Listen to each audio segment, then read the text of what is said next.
I'm Kraettli Epperson from Vigilant Aerospace Systems. I'm the CEO and co-founder, and I'm going to talk about integrating wind and weather hazard data into existing airspace management, detect and avoid systems for safety and collision avoidance, and then ultimately UTM systems.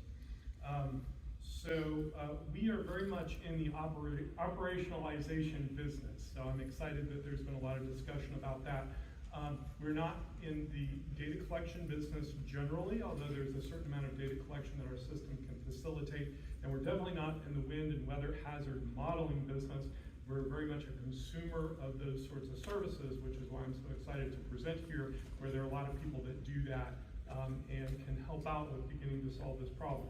So I'm going to provide some background on our information to begin with, just a little bit of overview so you can see when I say that we're in the operational business, operationalization, what that means to us.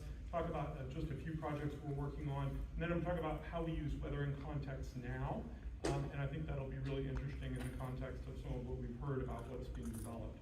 I'm then going to talk a little bit about uncrewed traffic management, or UTM systems. How many of you all in here have heard of UTM? So a lot of you have. Good, excellent. Okay, so I'm not going to spend a long time on that, but we'll just talk about why the UTM and its emerging method for distributing data, managing airspace, and managing UAS and advanced air mobility going into the future, and providing much greater autonomy in the way that we manage airspace and in air traffic management. Have a big opportunity to begin to bring all this digital data in. And then we'll talk a little bit about some of the goals for the end users and the type of end users that we're working with. And then finally, a brief discussion about some upcoming activities that we have going on, and maybe some opportunities to participate and partner and get involved. So, company is Vigilant Aerospace Systems. Our product is called Flight Horizon. It's a standard-based detect and avoid and UTM-compatible airspace management system.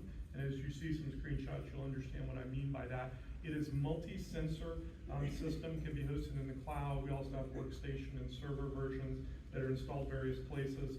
But it's the cloud version that is most useful here, obviously, because you're dealing with a lot of real-time data. It's based on 2 NASA patents that we license. So we work with NASA Armstrong and have used those patents in the development of our product. We've had projects and ongoing projects with NASA, FAA, several UAS test sites. I know some of the test sites are here in the room.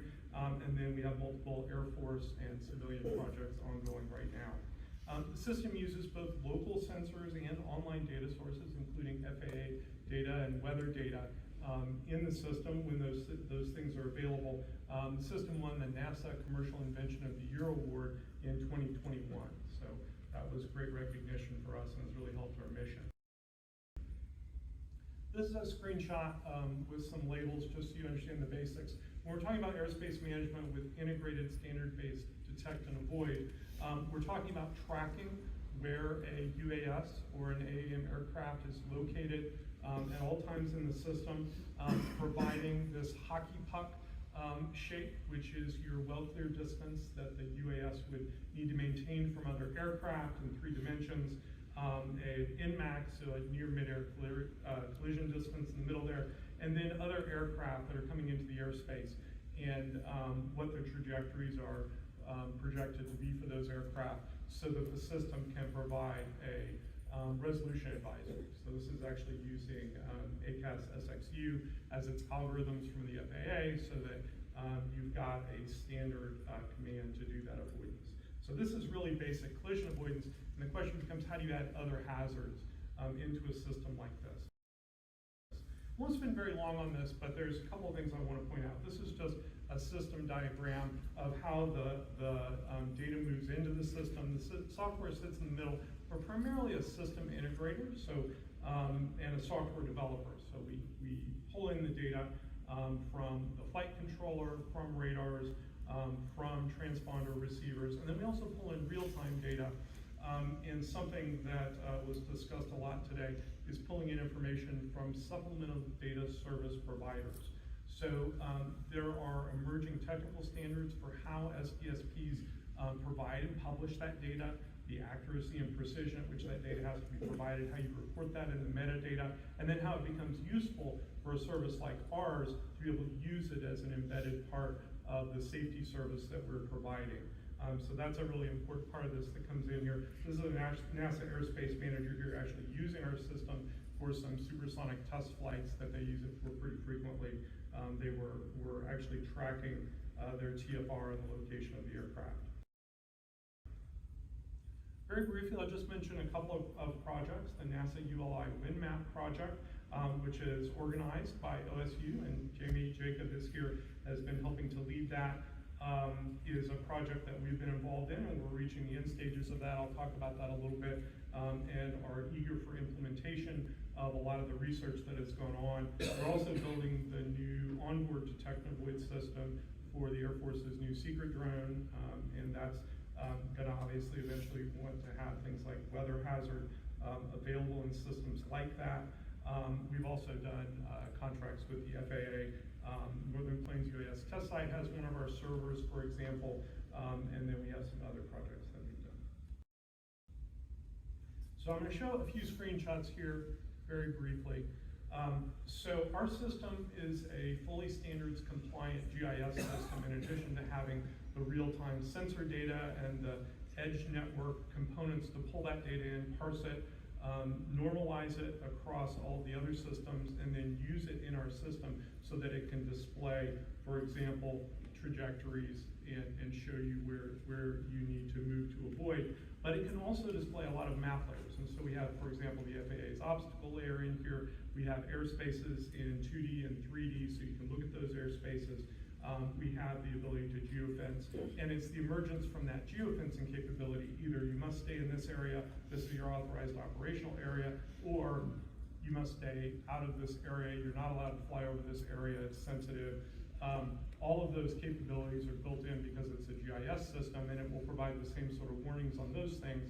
So what we're planning to do, and I want you to imagine, is the ability to bring in wind and weather hazard data in real time, the same way that we bring in other data, and display it in this system as a hazard, and then eventually to have fully automatic avoidance the way we have collision avoidance now, where we're producing a standards compliant avoidance maneuver or resolution advisory that can be implemented either by the remote pilot or by the autopilot. So we can send that out as in the form of the autopilot commands that system can use. We want to do the same for weather hazards, particularly micro weather hazards. Just some other pictures here. This is weather again. This is mostly National Weather Service weather that we're displaying in context, where you have three-dimensional airspaces depicted, for example, and you have actual air traffic depicted in this picture. This is a real, live picture of air traffic. Here's another one, a more complex airspace. I think this one is actually, this is DFW, where you've got that weather again being displayed, and significant air traffic here, with the idea being that as we add more higher resolution data to the lower altitude from a lot of the work and studies that were discussed here, we'll be able to bring that data in and provide it as a hazard to be avoided. So one of the exciting things about doing this type of work is the opportunity to begin to make this system and all of its capabilities available much more broadly to users who really don't have to make the investment up front, don't have to do the science experiment of integrating all these systems, and they can begin to use this through a UTM system to which they subscribe. And so by having standards-based data distribution and protocols for sharing data and the standards that data has to meet as published in the metadata about that data source, you can begin to share that across a very broad user base using UTM. Our system is UTM compliant. I'll show you a little bit about that. Most of you, I think, have heard of UTM, so you're familiar with this idea, but it's the idea of being able to share the same way that when you pick up your cell phone and call a friend, you don't need to know where the tower is. You can be driving in your car and hit multiple towers. You don't need to know anything about your friend's plan or their subscription or their phone. There's infrastructure in place, it is shared, it is built to standards, and you can talk to each other without thinking about it. All you need is a phone number. The idea of UTM, which NASA initiated the idea of, is to have that sort of network available with supplemental data service providers and USS uncrewed service suppliers providing that as part of the overall cell phone network, basically. And so that's one way that you would publish this, and that is the endpoint for a lot of what we do and where we see wind and weather hazard data entering the system and being operationalized. So our system has UTM functions built in. You can use it as a standalone UTM server, which we have some drone ports and others using so that they can begin to experiment with this. But the real power occurs when your UTM server, your USS service, can interact with other USS services and providers without needing your end user to know anything about those organizations that they're interacting with and participating with.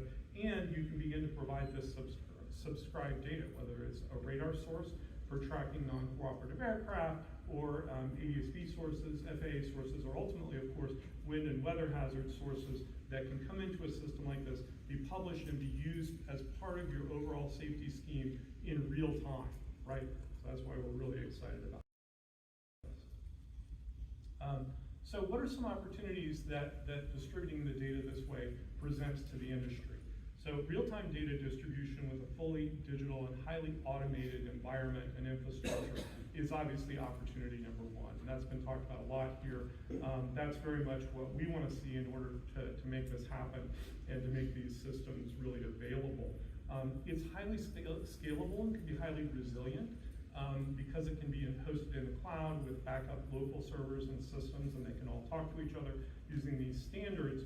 You really can begin to distribute this, and at least if you have localized data, you can continue to operate even if there are disruptions or things that need to be routed around in the system overall. That's a huge advantage for wind and weather hazard data, as I'm sure you can imagine, is to build that resiliency into the system. The other thing that it has is it has contingency planning built in.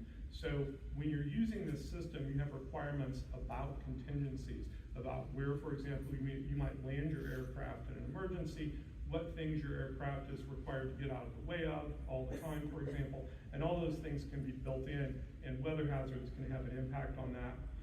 And obviously it creates an opportunity for multiple cooperating vendors based on the industry technical standards to be able to use these systems with each other seamlessly and serve a wide variety of aircraft missions and different types of operations. And then finally, common data quality, format, and distribution standards. I'll talk about that just a little bit more. That was hit on a little bit earlier and is really important. So when we think about this, what are some of the integration considerations? So obviously, very high on that list, when and how a hazard is declared. What's a hazard? It's going to depend obviously a lot on the type of aircraft you're flying, the certification of the aircraft, what it's allowed to fly in, and the system has to be aware of that and can be aware of that to provide you information about the hazard that's relevant to your aircraft and your flight. By having this tracking and the idea that you've got these waypoints and that you can automatically avoid those hazards as a part of the overall system, you can begin to have a level of awareness and real discretion about using that data, which can dramatically improve efficiency, right? There's some things you can fly through, some things you can't, depending on what you're flying and what the conditions are. There are significant data exchange considerations. GeoJSON was mentioned earlier. One of the reasons that we use GeoJSON is that you can stream data in real time using GeoJSON. We use JSON as a format in many of our systems, particularly moving data back and forth from sensors. And so that's one of the advantages of GeoJSON.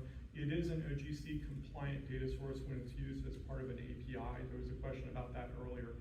And so I'll just mention that when it's used as part of an API, which it very commonly is, it can be an OGC standard, or it can be a way to implement into an API other OGC standards. So, obviously, the ability of understanding the timeliness and latency of that data is something that we do with sensors all the time now. Some sensors are at 1 hertz, and some of them are a lot faster.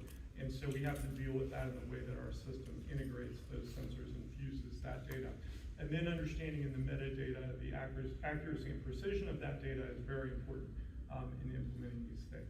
So there is mentioned earlier, we talked very much about the new weather information provider standard that's been published. I know Donna's working in a new group for the next version of that. Very excited to see the outcome of that. And someone was mentioning to me earlier that as that moves towards an API, that'll be something that we'll be excited to implement immediately as providers can begin to feed us that API data, which is a way for us to consume that data very quickly and know what we're getting. So for a system like this, what are the goals and who are the end users? So the goals of these sorts of integration projects for us is to bring in authoritative real-time SDSP providers. So to pull that data directly into our system, as I was just describing, that's really our goal in working with SDSPs. We want to be able to demonstrate effectiveness. These are some pictures from some actual field tests. One of these is an FAA project that we did in Alaska with a Quasi, the test site there. Another is some testing that we did, again, with a larger radar, actually at Northern Plains UAS test site in North Dakota. And so we're very much interested in operationalizing this data as it's available, particularly helping to develop the ability to pull those API data sources in. And then ultimately, the ability to roll out a national data-driven and automatic wind and weather hazard system for UAS, particularly AAM operators as well. So the end users that we are targeting right now, and I'll talk about a few projects a little bit, are drone ports. So places where people are already operating, are already flying UAS at greater and greater distances and for a wide variety of missions. And then corridors, which are being developed in a variety of places right now. Vertiports for advanced air mobility, so more of the cargo or air taxi aircraft that's taking off from a vertiport, maybe an urban vertiport. These are also needing systems like this and very much need the wind and weather hazard data. Particularly now, agricultural and industrial operators are already in this business and are really already trying to solve these problems on a day-to-day basis. And then delivery drone operators are a big one for this type of system because of all the variables, and they need to operate in all types of weather. These are just some photos from some recent projects. On the upper left here, we've got a rollout and some system testing we're doing with a drone port. We're going to be doing an announcement about that. We have several drone ports that we're working with. To the right-hand side at the top there, that's some recent testing that we did with Oklahoma State University and OAir under a state contract. And so I'll just mention the importance of public-private partnerships that were emphasized.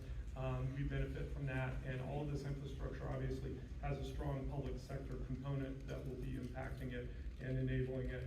On the left-hand side, we have the rollout of our server with Northern Plains UAS test site, which they continue to use, and there's a couple of radars attached to that.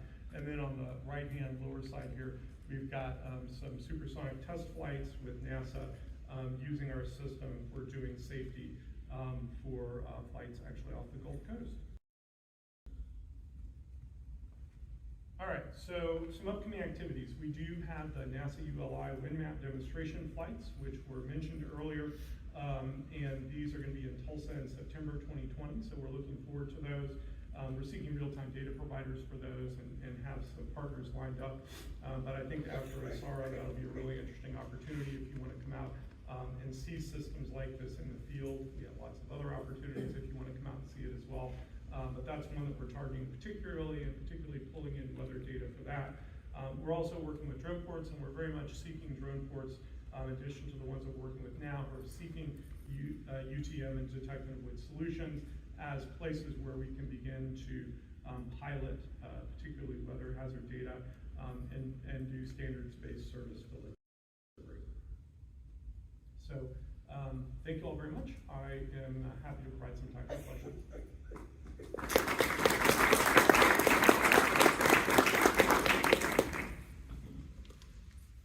Yeah. Have you looked at participating in the FAA's key site operational evaluation? Yes, so one thing I had on my list of things to mention that was not in my presentation, we have some NTAP partners, and we're not quite sure. They have different places they may operate. Key site might be one of those.